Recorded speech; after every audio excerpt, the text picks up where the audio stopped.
नमस्ते दोस्तों, आज हम आपके लिए बहुत ही शानदार कहानी लेकर आए हैं जिसका नाम है शिष्य की कहानी।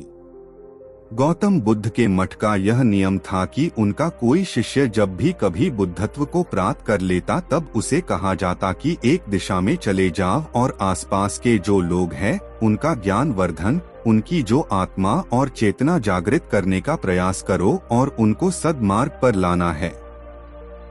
उनका एक शिष्य था जो 6 साल से मठ में रह रहा था और तपस्या कर रहा था। एक दिन वह परेशान हुआ और सोचने लगा कि मेरे गुरुदेव ने मुझे आदेश क्यों नहीं दिया। इसी बात पर नाराज होकर वह गौतम बुद्ध के पास गया और कहने लगा कि मेरी तपस्या में ऐसी क्या कमी रह गई? क्या मैंने ज्ञान अर्जित नहीं किया और अब तक आपने मुझे आदेश नहीं दिया कि जाकर किसी दूसरे जगह पर अपना ज्ञान बांटो, और क्या मैंने बुद्धत्व प्राप्त नहीं किया है? तभी गौतम बुद्ध ने शिष्य से कहा, सुनो, तुम्हें थोड़ा और समय लगेगा, यही समय बिताओ। यह बात सुनकर वह शिष्य चिढ़ गया और कहने लग गया कि गुरुदेव, आपके ज्ञान में कमी रह गई और आप मुझे ज्ञान नहीं दे पाए। गौतम बुद्ध को लगा कि ये समझेगा नहीं और कहा, ठीक है, कल सुबह पूर्व दिशा में एक गांव है, वह जाना और वहां से भिक्षा लेकर आना और अपना पूरा दिन वही बिताना और कोशिश करना कि वहां के लोगों को थोड़ा सा ज्ञान बांटना और आकर मुझे बताना कि अनुभव कैसा रहा। वह शिष्य बड़ा खुश हुआ और उसको लगा कि अब तो बात बन गई, अब मुझे आदेश मिल गया, और वह दूसरे दिन सुबह पूर्व दिशा की उस गांव में चला गया और शाम में जब वापस आया तो हाथ में पट्टी बंधी थी और हाथ पैरों पर चोट निशान थे। ये देखकर गौतम बुद्ध ने उस शिष्य से पूछा कि ये क्या हाल कर लिया? तब उसने बताया कि आपने मुझे कैसे गांव में भेज दिया और वहां पर जब मैंने भिक्षा मांगी तो लोग मुझे डांटने लगे और भगाने लगे। एक व्यक्ति सिर्फ वहां पर मुझे भिक्षा दी, वो भी जमीन पर फेंककर, और कहा कि ले जाओ इसको। इतने बुरे गांव में आपने मुझे ज्ञान बांटने के लिए भेजा, अब आप मुझे कल किसी और गांव भेज देना, मैं जाकर के ज्ञान वहां देकर आता हूं। गौतम बुद्ध यह सुनकर थोड़ा मुस्कुराए और उन्हें तो पता था कि ये कुछ कर नहीं पाएगा, और कहा कि ठीक है, अगले दिन तुम किसी और गांव जाना, लेकिन एक दिन के बाद जाना और एक दिन मठ में रुके रहना है। अब की बार गौतम बुद्ध ने अपने दूसरे शिष्य को उस गांव में भेजा जहां अपने उस शिष्य को भेजा था, और शाम में जब वह शिष्य वापस लौटा था तो उसकी भी हालत वही थी और हाथ पैरों में चोट लगी और पट्टी बंधी हुई थी।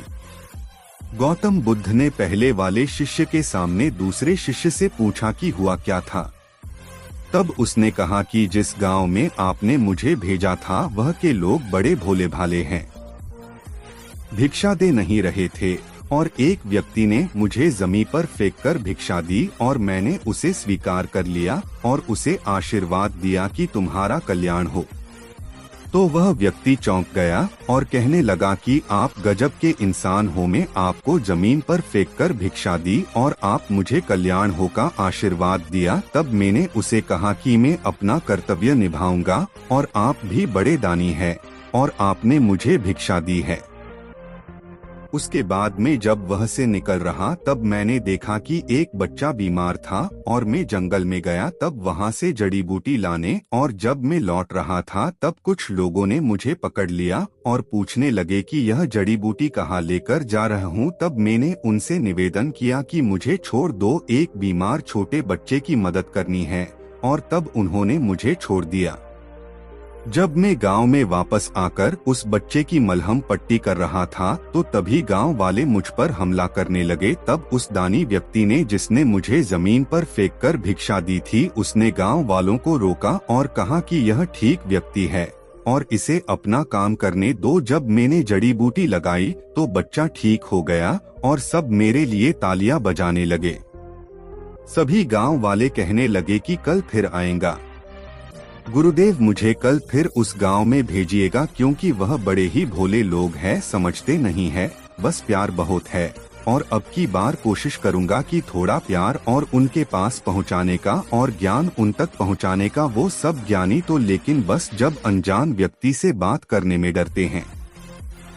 वो जो पहला शिष्य था जो एक दिन पहले उसे गांव में गया था, वह सुन रहा था और समझ रहा था और गौतम बुद्ध की चरणों में गिरकर बोला कि गुरुदेव, कमी तो मुझ में ही थी। आपने ज्ञान तो बहुत सारा दिया, लेकिन मैं उसे आचरण में नहीं ढाल पाया और मैं अहंकार को ऊपर रखा और उसी गांव के लोगों को पहचान नहीं पाया और मार खाकर चला आया। और मार तो इन्होंने भी खाई, लेकिन इनका अहंकार मिट चुका है और ये समझ चुके हैं कि वह लोग भोले भाले हैं और हमें उनसे अलग तरीकों से व्यवहार करना होगा और ज्ञान को आचरण में ढालकर उन लोगों तक पहुंचाना होगा।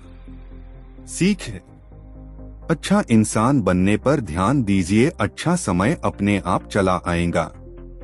हम अच्छा समय लाना चाहते हैं, लेकिन अच्छा इंसान नहीं बन पाते हैं और सारी गड़बड़ बस यही हो जाती है। दोस्तों, आपको हमारा वीडियो कैसा लगा कमेंट करके जरूर बताएं। अगर आपको हमारा वीडियो पसंद आया हो तो लाइक करें या हमारे चैनल को सब्सक्राइब करें। धन्यवाद।